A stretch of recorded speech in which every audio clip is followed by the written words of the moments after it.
Welcome back to the Enlightened Misfits podcast. I am your host, Lauren, and in today's episode, I have Micki. She is a Reiki master and practitioner. Welcome, Micki. So happy to have you here this morning. Well, thank you. And thank you for having me.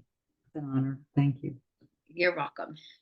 So, when we say you're a Reiki master and practitioner, can you kind of tell the listeners, like, what initially drew you to Reiki and how has it became like a central part of your healing practice today?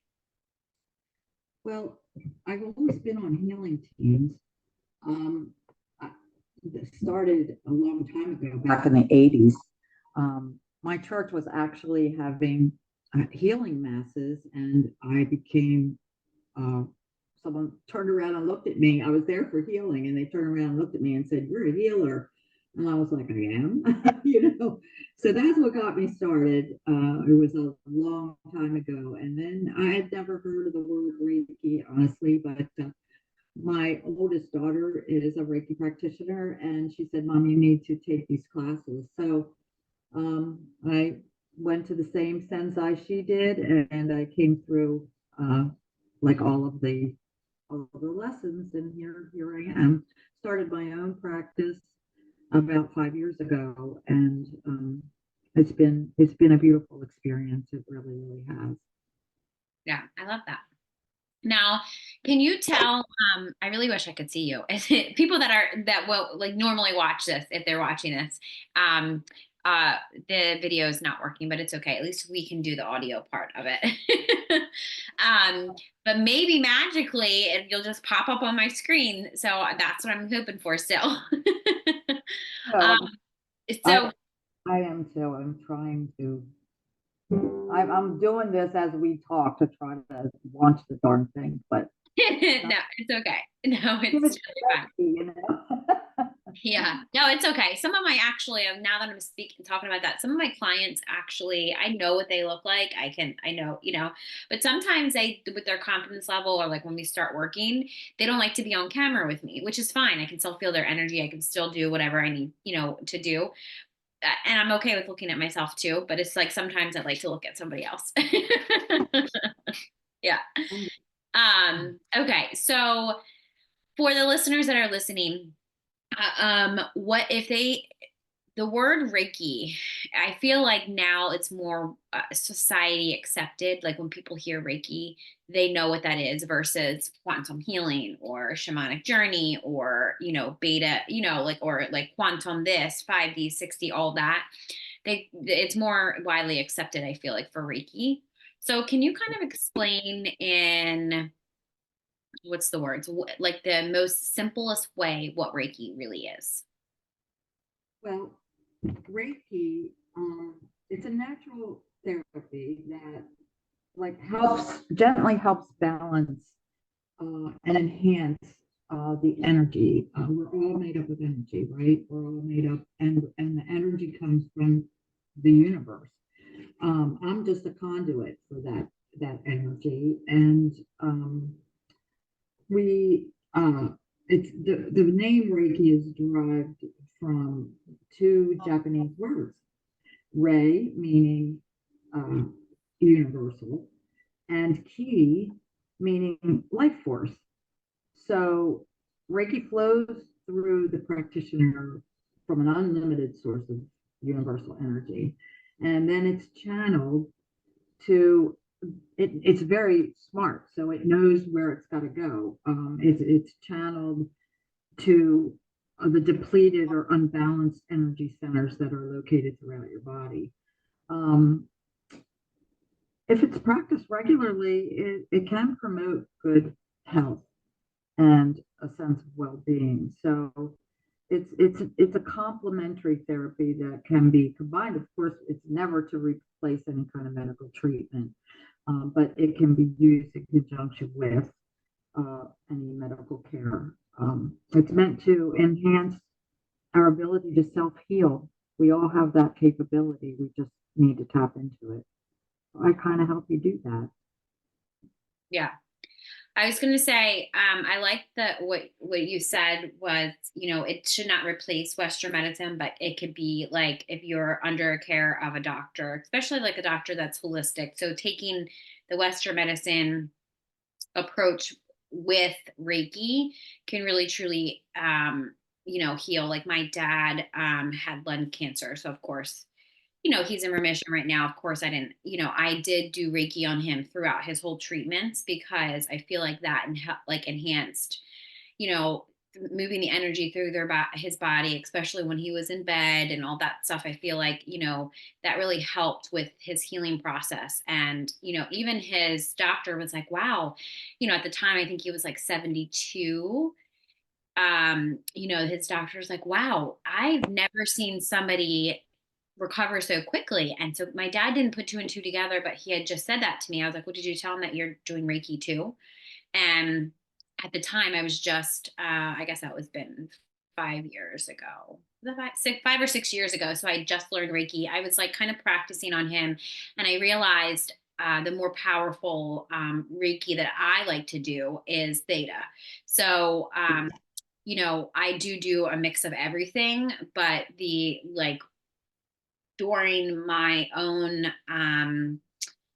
first spiritual awakening, I, had came to Reiki, and I've always been drawn to Reiki. Same thing with the shamanic path, that I, can help use that to kind of help heal, or it's just me. I had to do it for myself, obviously. Then I was practicing on my parents, like they tell you, practice on your friends and family, people that you trust you. And because it's, you can't do any harm, so it's like, I think that that is like the biggest thing, that people are like, oh, I don't want to be harmed. Well, if it's not, you can't be harmed for like from it, so I think that was a huge thing that a couple people, like just like that doubt of if you're not accepting it, right, it's not going to work. But when you accept it and allow it, it will work. So that's kind of something that my dad had too. And I feel like anybody that is new to Reiki too, they might be scared that, they might have a past experience of something not working, or, maybe dabbling in the wrong type of magic or healing or whatever. So, Yeah.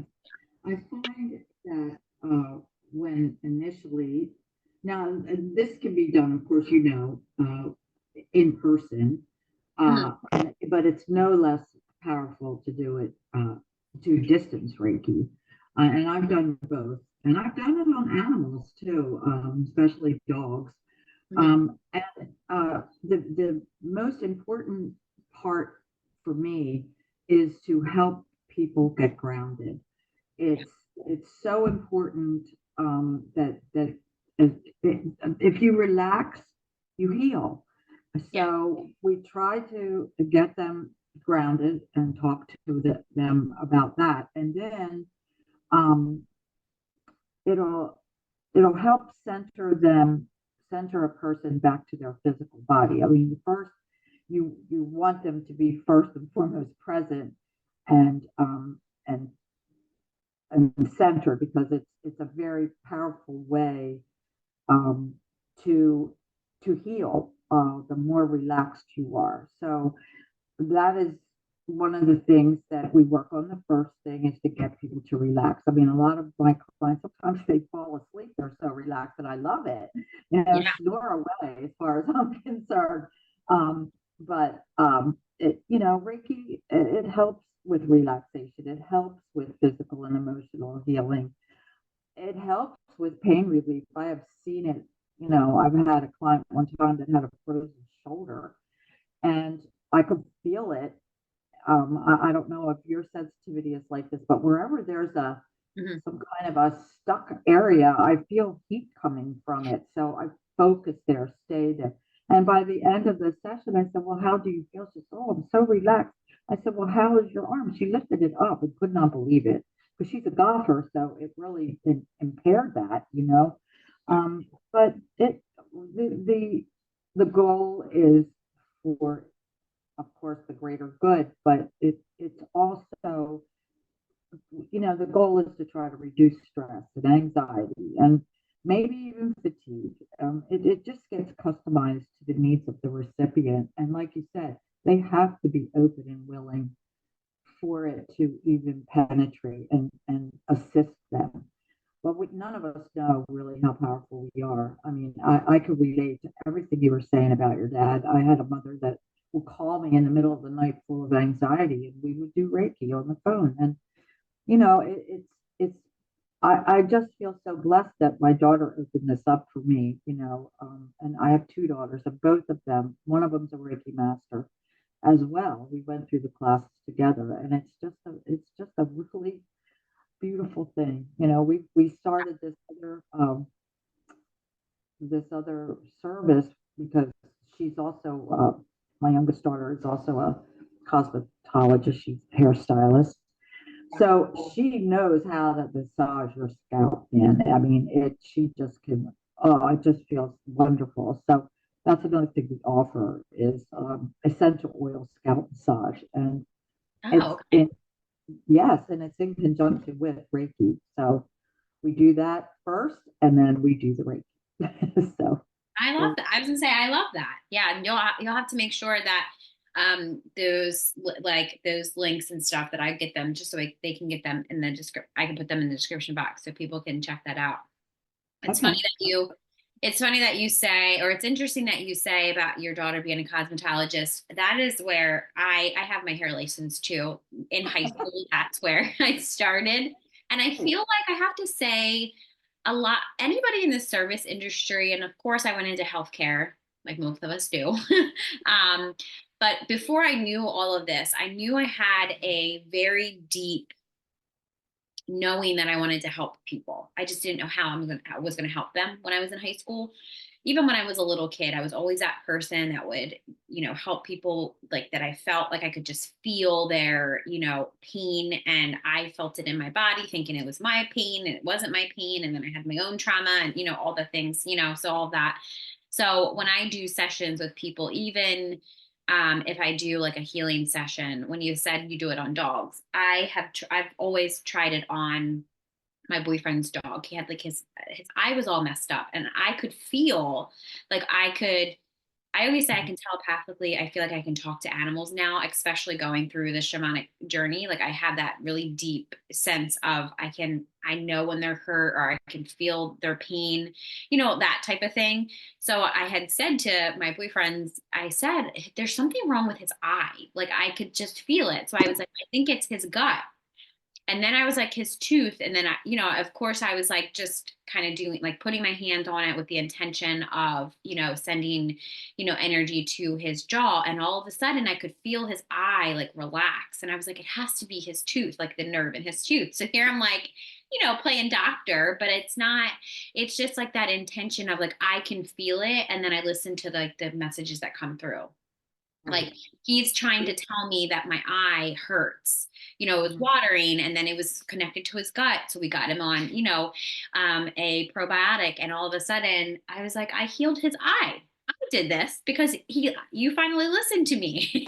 Because he just kept saying, "Oh, no, no, no, he's fine, he's fine." He's been like that, and I was like, "No, I think he's in pain. I think he has pain. I can feel his pain, and I know my eye's fine."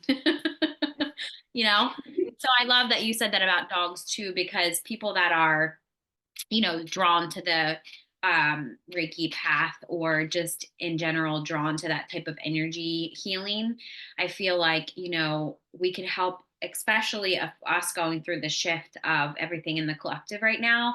I feel like our animals and our like cats, dogs, whatever, are going through it dramatically too, and they don't really necessarily have that consciousness level of understanding what's going on.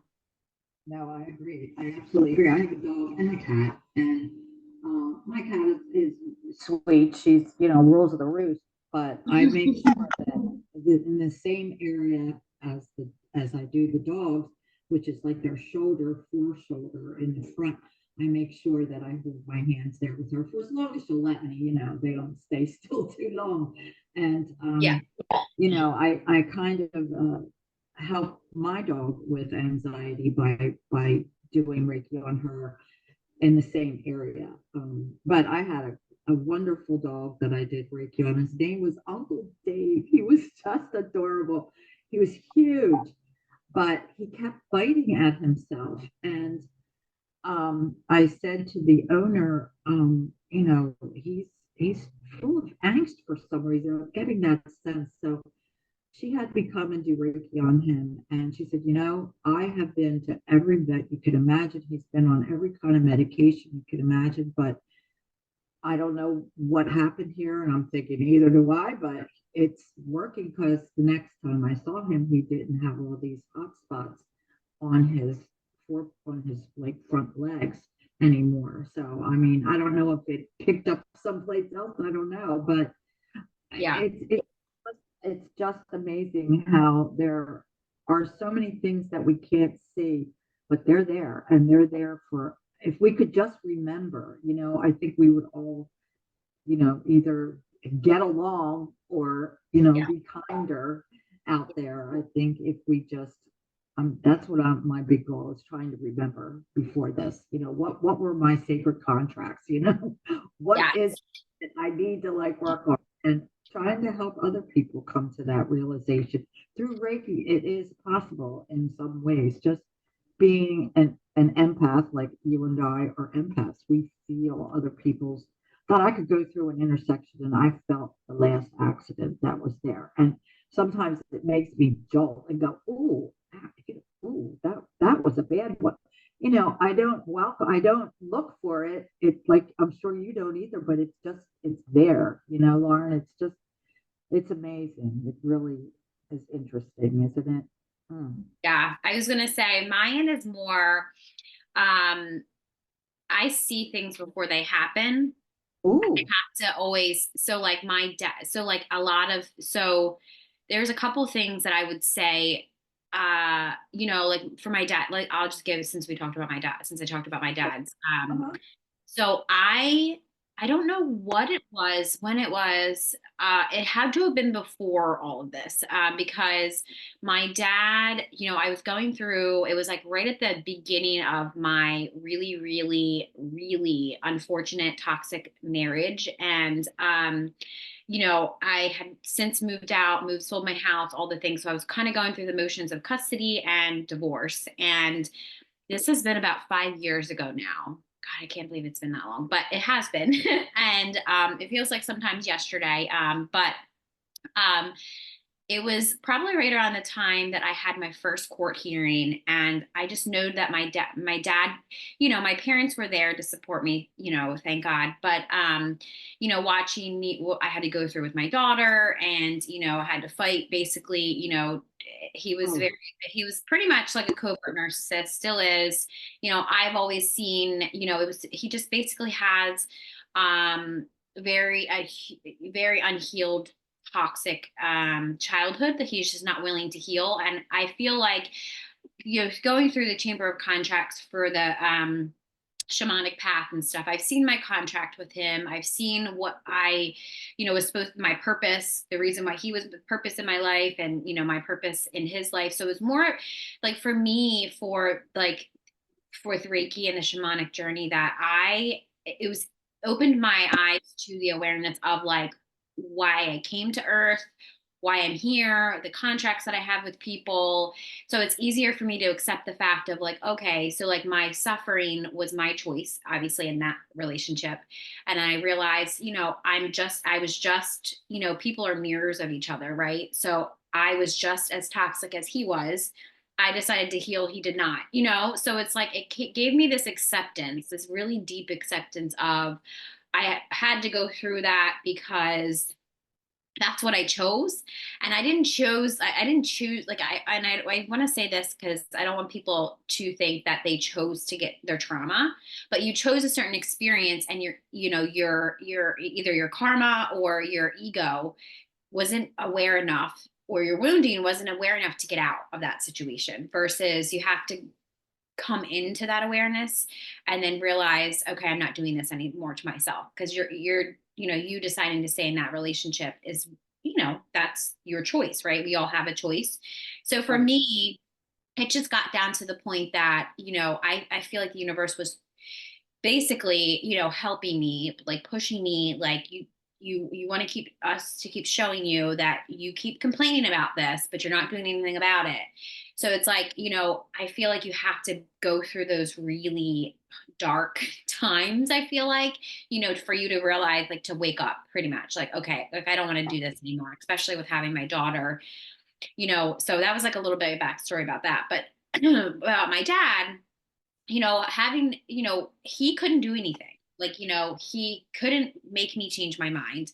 I had to go through the motions. Same thing with my mom. I had to learn it. I had, they couldn't rob me from an experience. I needed to experience that because if I didn't experience it that way, I feel like for me personally, I probably would have got back into another relationship like that because that's what I'm used to. I don't know, I wanted a certain fairy tale relationship, but now that I'm in a healthy relationship, I have to tell you, it's not easy. It's still not easy. So it's like, I have to choose consciously every day. Am I going to choose to be a better person today? Am I going to do better? Am I going to heal? Like it's still all ingrained in me. It's just, I've been rewiring that part of myself.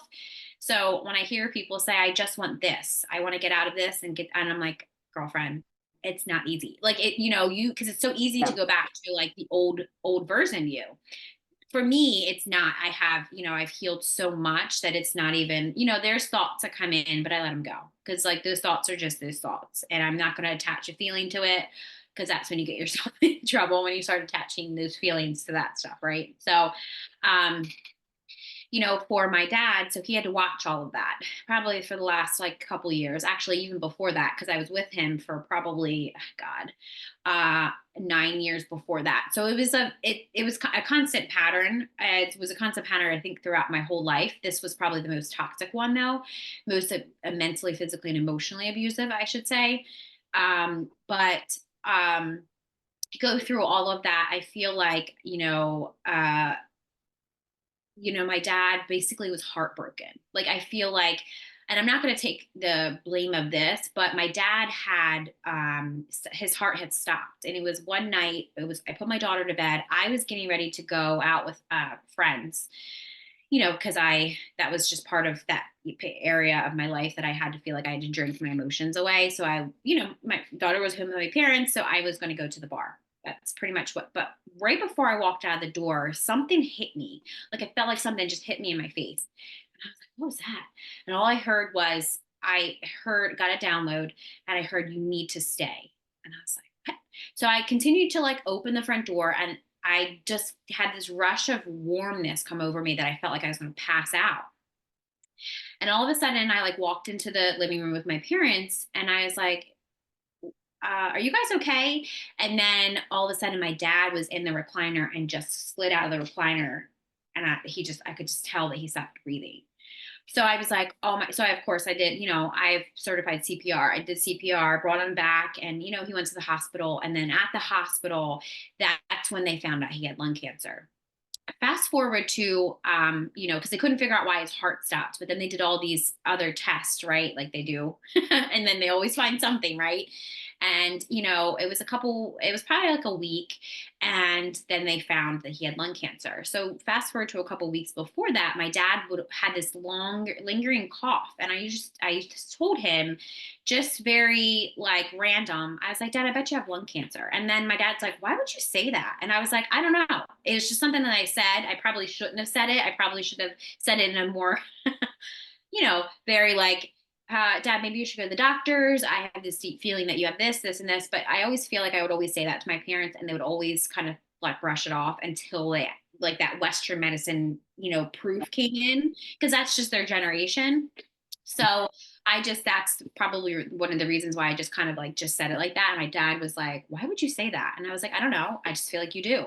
Why don't you go get to the doctor? So then like that, he didn't do anything with it. And then that happened. But the only reason why I'm saying this, because people are like, God, you just told us this whole story. But the only reason why I'm saying this is because I've always had that deep knowing of seeing something or feeling something or knowing something before it happened.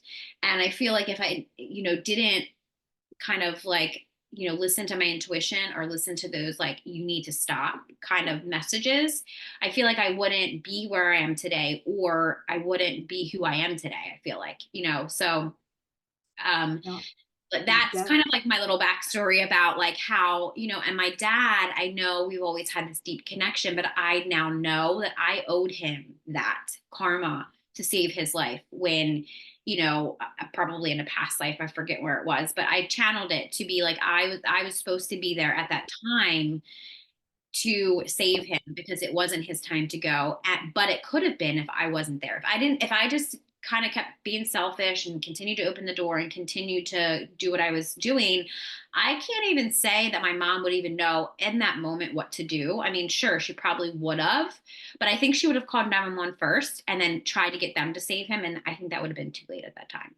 Yeah, yeah. How about that? That's beautiful. Yeah. That is So beautiful. there's been tons of different things. Same thing with my daughter.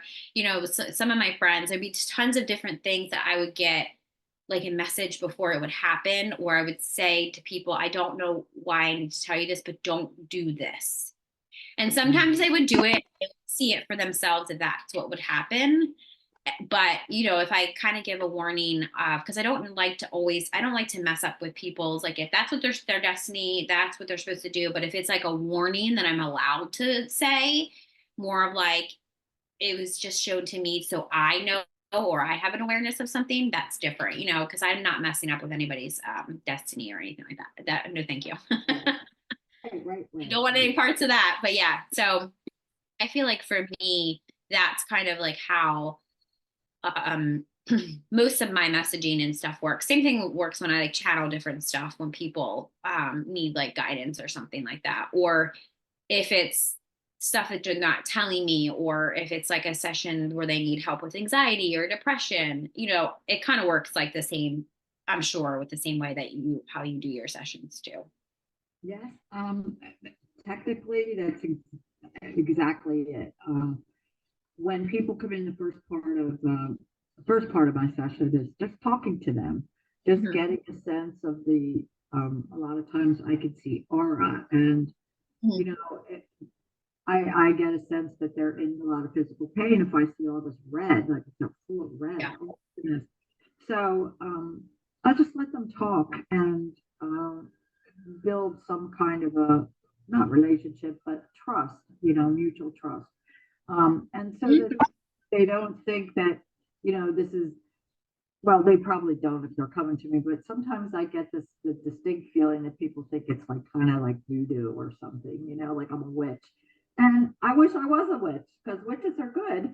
Really, they're, positive if they're, really following what they're supposed to be doing. They're good people. But I try to at least talk to them to see just where they are and just how much grounding they need, and then try to point them in that direction at the end of by the end of the session. So it's a lot of like the self-awareness, like you're saying, um, and and I always promote listening to your gut because your gut knows it's never wrong, never Yeah. wrong. And every time someone has followed that advice, including myself, it always works out the way it's supposed to, instead of fighting and fighting it.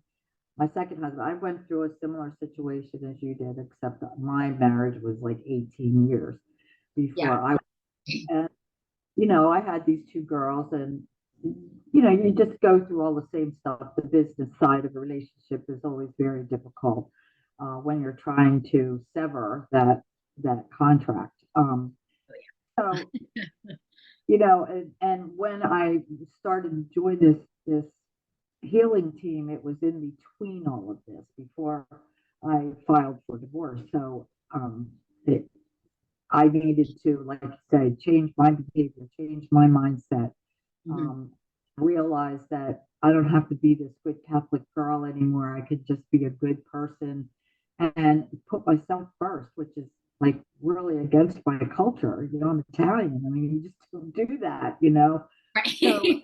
Right. when it came to meeting my second husband, I was with him 22 years. And same thing, he had this cough and he says, oh, it's allergies, it's allergies. No, it's not an allergy, Sam. I said it's been going on too long, and you're getting out of breath. And I really wish he would go back to the doctors again. You know, he was this Mr. Tough guy. I never even saw him have a cold. Well, it turned out he had lymphoma. He had cancer, and I would do Reiki on him, especially in certain spots where I think it festered. And you know, the universe took it where it's supposed to go. I mean, he ended up dying a couple years ago, but um, at least my second sense was adhered to. Like everything, you know, he was in and out of the hospital so much, but towards the end, my sense was just ask this question of the doctor: is he dying? And the doctor looked at me rather alarmed, and I said, I deal better with the facts. My sense is he's dying. And she said, yes, he is. And I said, well, then what are we doing? I said, I want him in hospice. Stop picking and poking at him. You know, let's let him relax. Well, I went to a really good friend of mine who's a medium, and she honed right in on Sam. And Sam said to me, uh, gave me the message, thank you so much for putting me in the hospital and then putting me in hospice. I felt like I could relax. And Yeah. it was just, it was so reassuring for me because you always sit back and wonder, did I do enough? Did I say enough? You know, was I Yeah. kind of, was I understanding? Was I hearing myself right? You know, yeah, it's just, I think that you and I are, you know, we're very blessed and sometimes cursed at the same time, but Yeah. you know, but Yeah. life goes on, and it's made, for me anyway, it's made the whole transition of becoming single again, you know, not by choice necessarily this time. It just made that whole transition so much easier. I could feel him here, I could communicate with him. um it's it's like I said, it's a blessing and a curse at times, you know, but I am very happy for, I mean, I'm 73 years old, so it's not like, you know, I was able to begin this as a really young woman like you know, but it's never too late. Who knows how long I'm going to be here, but as long as I'm here, I'm going to be doing this. It's not a livelihood. It's when people come to me, they come to me. And, you know, I just felt very fortunate that you invited me to do this. Because it is a big mystery in a lot of ways to people. It is. Yeah. So, Well, I'm grateful that you're here and you're here with us and talking about, your expertise. Because I always believe that the main reason why I started this podcast and why I feel like the universe there's a lot of people that ask to be on the podcast, which has just happened recently, and I feel very honored because I'm like, oh, my podcast is like popular, like people actually want to get on, and I realize that there's no other podcast out there that there's like specific niches. It's like you have to do this or you have to do that. And I am more of like, you don't have to be spiritual. You just have to have a business, or you just have, like maybe you're just wanting to start a business. Maybe you're an entrepreneur. Maybe you just have a message. Maybe you don't do any of that. And you just have a message that you want to for the world to hear. And I'm not saying that millions listen to this podcast, but there are thousands of people that listen, because I obviously can see the stats of it. And that just happened. I put the intention out in the universe that I wanted this to be like the biggest spiritual podcast or healing or whatever podcast that people go to listen to when they need advice or they just want to listen to other people's expertise. And that just like happened. And when I had said that, and I'm like, of course, I don't really check all, I don't like all the logistics of business and all that stuff, but I do check it, And I just realized that it went from like when did this podcast with another mentor that's we've since separated. It's probably been a year that I learned that I also have a huge mother wound that I need to heal because people latch onto that mother wound. So then I needed to switch that. And I realized I could do this on my own. I had the confidence to do it on my own. And then that went from like 60, it was probably like maybe, I don't know, maybe 30 30 to 60 people that listen to like thousands. Now it's like Oh, 5,000, 6,000 people that listen on a daily like not a daily basis, but a weekly basis. It doesn't matter who it is. And I realized, oh my goodness. So like there is a change. It's so crazy how you feel like this like betrayal, this hurts. They are supposed to be a friend. And then all of a sudden they get cleared out of the way. And it's like you are opened up to more opportunities. So I feel very mm, honored when people actually want to be on the podcast because, you don't have to be here. This is your time, So it's like, it just makes me feel very, very honored when people actually, come because there's some people that will schedule and then not show up, or they're scheduling it for the reason of like they just want to talk about themselves, and which is fine, that's why you're here. But I feel like that mutual energy exchange conversation of like us communicating, us talking, there's always some similarity to when we're talking, like if any conversation. I feel like I've been noticing that a lot, no matter like who they are. And like, it's just that deep connection and that deep reminder of like we're all connected and we're all the same. We just have different experiences, like different life experiences at different times. Yeah. absolutely. Yes. So much so that if we really, all of us, if we really grasp that, um, there would the universe, we wouldn't be fighting this negative energy versus the positive energy. But I really believe the positive is winning. I Yeah. really believe that all of the, so to speak, stars are aligning to the point where we're just picking up, uh, we're just all picking up momentum. So the fact that we went from 30 to 60 to thousands is is really, really impressive, and it really makes me happy, especially for you. That's wonderful. That's really wonderful. Really, really.